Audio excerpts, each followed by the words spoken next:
If you're looking for ideas for your new journal setup, then you've come to the right place.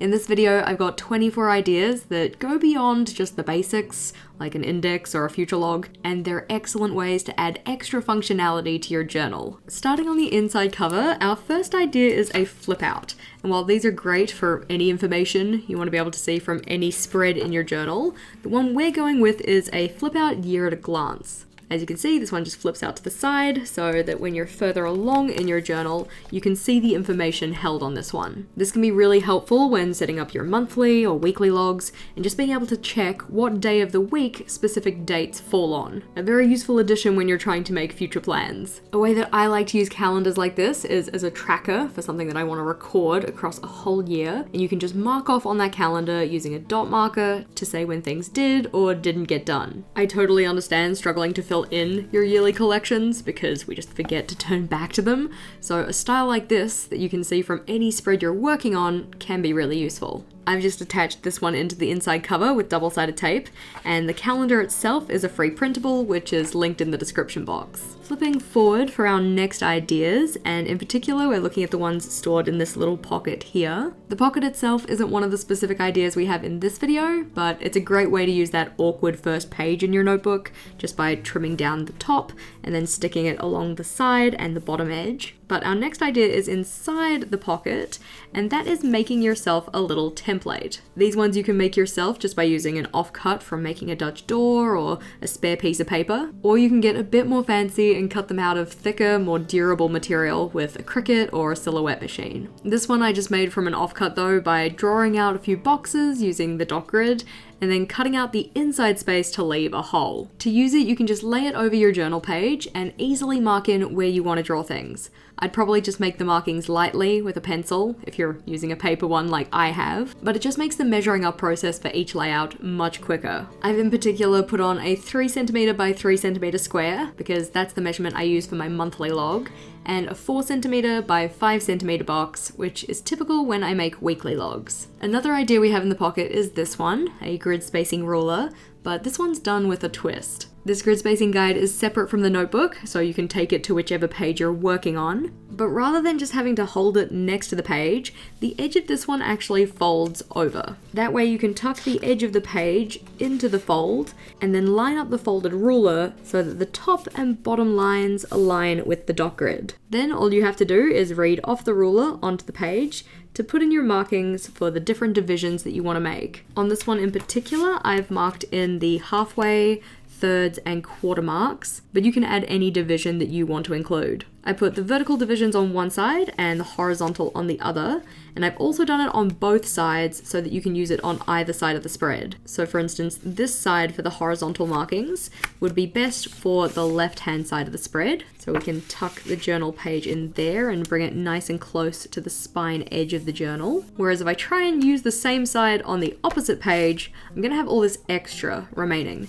So we need to have it on the other side as well, so it can be turned around and used on that page too. The fold just makes it a little bit easier to use because you don't have to hover your hand and get it lined up and then reline it up as you're working. And you can make the fold a little bit bigger than the one I have here. I just wanted it to sit beside the dot grid on the page rather than overlap it. One of my biggest beliefs is that reflection can be a really powerful tool if done intentionally, and I like to reflect in my journal on different timeframes. If reflection is something that you're looking to do more of, then our next idea might be really useful, and that's keeping reflection cards in your journal. These ones I've again done just using offcuts from when I've made Dutch doors, but you can always type them up and print them off if that's easier. I've got 2 cards, which are double-sided, to give lists of prompts for daily, weekly, monthly, and quarterly reflection questions. These prompts are just examples, like any of the ideas that we have in this video, and I'd recommend thinking through which reflection questions will be most relevant and impactful for you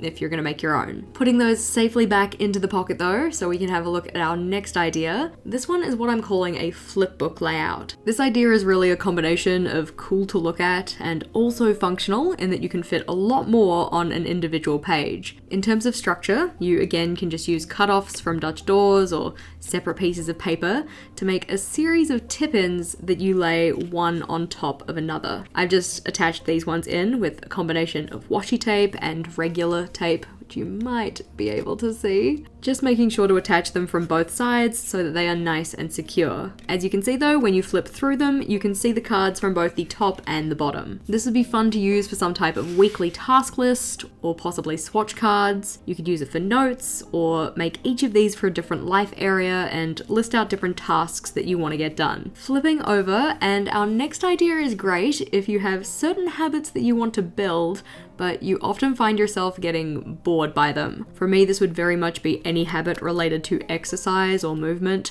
I just don't like sticking to one type, but the remedy for this is a habit menu, or effectively a layout in which you summarize the different ways you could tackle a habit. This gives you a range of options to pick from, and then over time, as you use the menu, you'll be able to see which options you more naturally gravitate towards in different situations. And you can use that information for planning how you might tackle the habit in future. I would use this for any habits that are most at risk of getting left by the wayside, either because of boredom or because you aren't necessarily always in the mood to complete it in the same way. Our next idea follows a similar line of reasoning, but this is what we're calling the high bar, low bar habits. I find this one super helpful for any habits where you have a specific outcome in mind, but you often find it difficult to achieve it to its full extent. Looking at an example, I know realistically I want to be doing something like 30 minutes of exercise per day at some point, but where I'm currently at, if I write that on my habit tracker,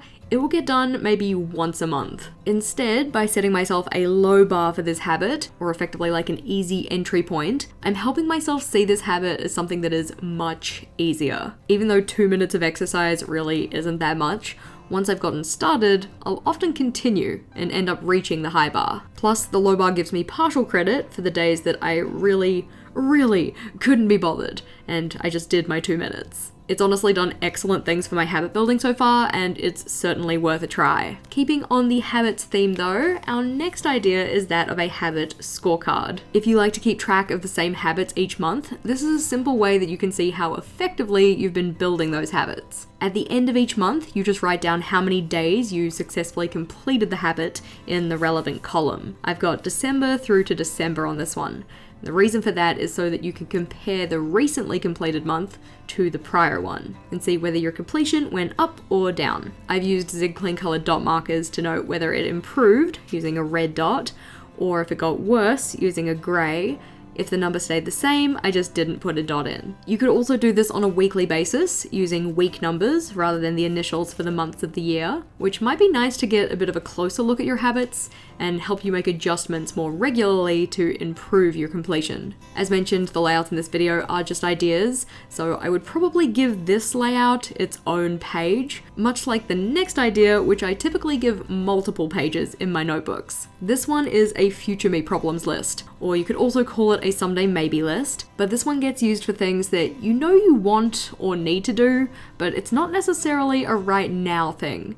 You aren't necessarily going to get around to it this week or this month, so it's not really suitable for your weekly or monthly log, and it doesn't have a set future date, so it doesn't really belong on the future log either. My future me problems list is a catch-all for all other things, and I make a new list each year so that I have an opportunity to go back through each of these things and make sure there's still stuff that I want to do. As said, I probably wouldn't tuck it into the corner of a page, I would give it multiple pages because I have quite a few things on my future me problems list. On the other side here though, our next idea is using an energy tracker in your journal. I've set this one up on a monthly basis, so just with the days of the month running down the side, and then 5 check-in times along the top. What you would do is that when each of these times rolls around, you'd give yourself a rating of how much energy you feel you have. I've kept the scale fairly simple, just using a couple of colors and a couple different patterns. But as you fill in the tracker, you're gonna get a really good picture of your natural energy cycles, both across each day and across the month as a whole. This information can be really useful when it comes to planning when you're going to do certain things each day, so helping you make better use of your high energy periods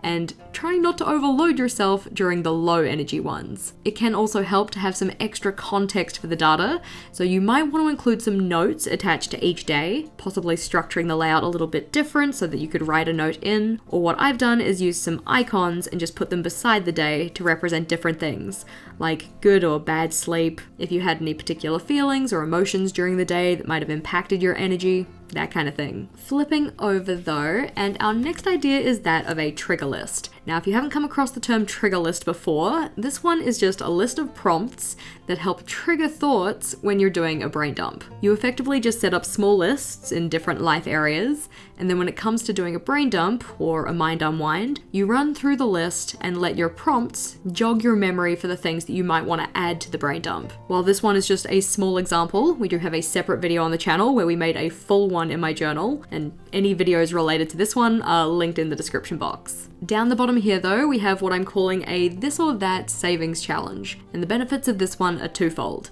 So one, in that it's designed to help you save money, and two, in that it's intended to help you avoid a negative habit by taking your brain off autopilot. Here you'd pick something that you regularly spend money on, the idea being that it's a set item that has a set cost, and each time you go to buy it, you ask yourself, do I want to buy this, or do I want to save the money for something else? You can then record how many times you make the choice either way. I've just got a little summary table here, and you could put that in the versus column. And then you can use that data to calculate how much you've spent or saved. Again, I've just tucked this one down into the corner, but I'd probably make it a full page layout, possibly recording it as a log of every date that I made that choice. The next idea we have though is what we're calling lists of XX. And while that might sound a little bit suspicious, the X's here are just stand-in for numbers. So this could be lists of 24, lists of 25. I'd probably match it to the year. So for instance, 24 in 2024, 25 in 2025, etc. But effectively, this is a list of weekly prompts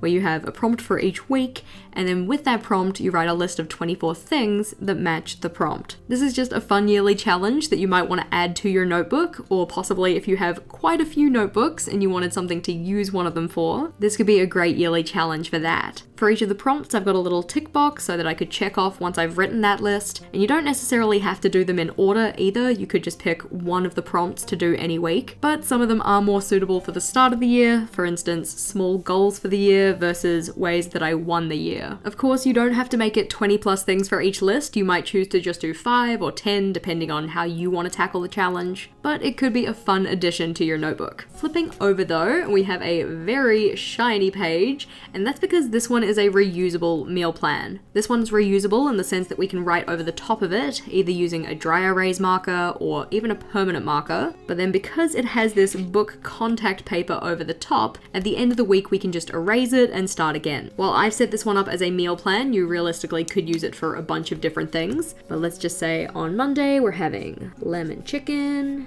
and then maybe Tuesday is Taco Tuesdays, I don't know, whatever it is that you actually like to eat. You can go through and write all of those down, and even though this is a permanent marker, if I flip over, we don't have any bleed through because of that contact paper. As said, at the end of the week, we can just take a tissue and rub that off, and then it's ready to use again for the next week. In setting up a layout like this, you just have to start by drawing out all of the permanent elements onto the page first. So for instance, all of the boxes and the labels for the boxes, and then put the contact paper over the top to protect those. That way, when you go and get rid of the permanent marker you've put on, you're not also going to get rid of those boxes that you put in. Another way you can do a reusable meal plan if you don't want to go with this option is just using sticky notes. So having the meal planning boxes on one side and then having a place to store the sticky notes beside that. On the other side of this layout though, we have what's called the prioritization matrix.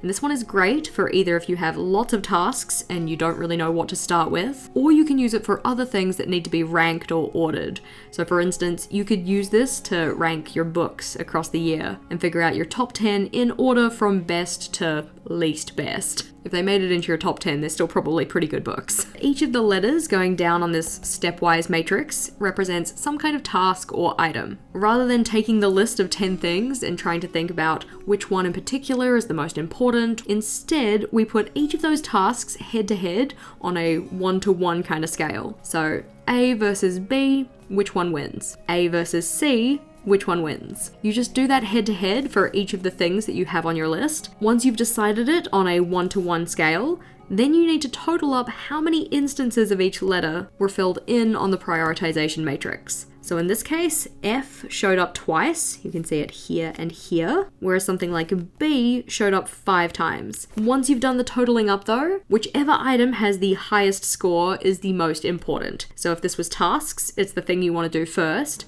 or if this is, book ratings, whatever else, it was the best one across that span of time. I really prefer this style to something like a typical book bracket, because a book bracket really only tells you the top 1, whereas this gives you a more definitive ranking of the top 10. Or however many things you choose to include. Over the page and onto the next one though. This one is a flexible weekly schedule. I find that my weeks often change in terms of what I need to do, so having a super rigid structure in my schedule doesn't really work for me. There are certainly some things that I like to do at the same time every week, but not every element of my week is going to be the same. A flexible schedule then can help, and this one's flexible in that you have some elements that are drawn in with pen, so those are the parts that, they happen at the same time every week, whereas other elements can be moved around, either because they're put in with washi tape, like the ones we have here, or pieces here, or they're put in with sticky notes, and we can just pull those up and place them somewhere else on the week, depending on what happens in any given week. I've used black sticky notes because it kind of just matches with the color palette we're working with, but I'd probably be more inclined to color code my sticky notes based on different life areas or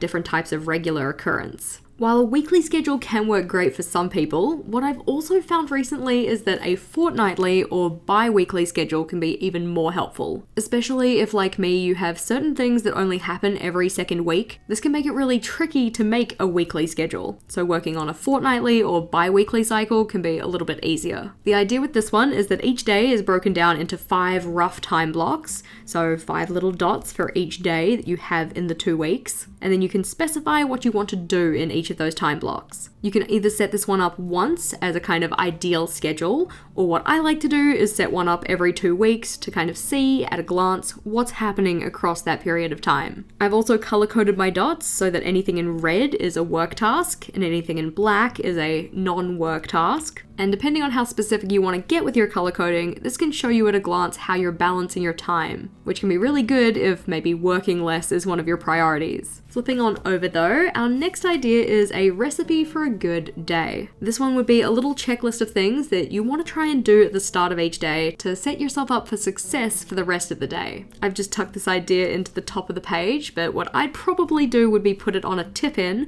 so that I can flip it out the side of my notebook and see it from any spread that I'm working on, just to make sure I'm doing those things that are going to give me the best chance of having a good day. The items that you put on this list are completely dependent on what you value to do in the morning, and you might also like to have a regular day version versus an ultra deluxe day version for those days where you want to do something just a little bit more special for yourself. If you've been enjoying these ideas so far, do consider subscribing to the channel. We'd love to have you stick around. But our next idea is that of a prioritized task list. Now this one is set up using the Alistair method, where you have a bunch of different columns at the start and then the space for the task list. But rather than each of these columns representing a span of time, so a day of the week or a month of the year, they instead represent different prioritizations that you can give to your task list. The descriptions that I've used are do, defer, delegate, and decide. And this one is kind of based on the Eisenhower matrix, but the idea would be that you write down all of your tasks for the day or the week, whatever span of time you're using, and then you can go and prioritize them using those different descriptors. Another way to do this would be having high, medium, and low priority tasks, or a completely different application would be having these done based on life area. So tasks for work, tasks for home, tasks related to your goals, etc. At the bottom here though, our next idea is what I'm calling a project roadmap. So it's effectively a series of steps that you need to do in order to complete a project. Typically when I set these ones up, I like to start with the end in mind, so working backwards from some kind of end goal. Again, while I've just tucked this one into the bottom corner of the page, I'd probably be more inclined to put it on something a little bigger so I can get a little bit messy with it and really map things out, get very stepwise. But putting these in your journal for safekeeping would be a good idea. I have already lost that paper at least twice, so having it in your journal means it's less at risk of getting lost. These can be really good for projects that aren't just linear in basis, where one thing leads to another, but instead where you have multiple different things going on at once, which all feed into the same end goal. It can look a little bit messy, which is why I often do start on scrap paper, but putting it into your journal for safekeeping is a really good idea. Up the top here, and our next idea is that of quarterly planning, and this is again just one structure that you could use for quarterly planning, but we have 4 boxes, one for each quarter, and then a series of tasks that you want to get done in each of those quarters. I've put in tasks that are more like once per year tasks rather than once per quarter, mainly so that you can split those tasks up across the year. So rather than doing all of your once per year tasks at one point in the year and completely overloading yourself, spreading it across the 4 quarters to ease up that workload. As the items get done though, you can just tick them off. And while I've just kept it to quarter 1, 2, 3, 4, you could get a little bit more specific and split these across each month if you wanted to. If you have a lot of bigger pieces of work that you're trying to keep track of, having something to keep track of when they happened could be really useful too. This one is based on a monthly calendar, where each of the red dots specifies the start date of the task, and then the arrow that comes out of that specifies how long you worked on it. This is something that my friend Monica has used in her reading journal to say when she's been reading certain books, but this kind of a layout can give you a better picture of how long things actually take you. If you're anything like me, I kind of have a bit of time blindness when it comes to certain tasks, so I think something's going to take me 2 hours and then it ends up taking 8. This can be really good for multiple day projects. So getting a better picture of, does this type of work take 3 days or is it more like 6? I've added a little bit of decoration here to the corner, and this washi tape in particular is from the washi tape shop. All of the supplies that I've used in the setup are linked in the description box below though, if you wanted to grab them for yourself. Another fun thing that comes with my time blindness is not really remembering when the last time I checked in with people was, so something like a contact log can be really good to combat that. This one I've just set up on a year at a glance, so marking in with a different color to represent when you last contacted certain people. You probably want to pair this one with some kind of a key, so either doing that with a tip-in or making a little bit of space by removing the decoration. Effectively though, anytime you get in contact with someone, you just put a dot down on that day to say, hey, I got in touch. If the type of contact is important to you as well, like for instance meeting in person versus talking on the phone, you could also modify each of the dots, so maybe putting a ring or a circle around it if it was in person, and then leaving it open if it was just via phone or messenger. Our next idea is for anybody who wants to practice their drawing, but doing it in a very simple and regular way, and this is a last week in doodles layout. The idea is that you have a row for each day of the week, and within each of those rows you can fit 3, maybe 4 doodles to represent the day. This one is great because it also doubles as a memory keeping layout, so you can write in 3 or 4 memorable moments from the day and then doodle something related to that thing. You'll find that as you do this more, and if you're doing it consistently, your doodling and drawing is going to improve so fast, because regular practice can have very impressive impacts. If you found these 24 ideas helpful, make sure that you're subscribed to the channel so that you don't miss out on more. Along with these ones, we also have another video for you, which has 23 more ideas, and that one's worth checking out if you're still on the hunt for new journal inspiration. We've got that one in the top left here, so click or tap on that one and I'll see you over there.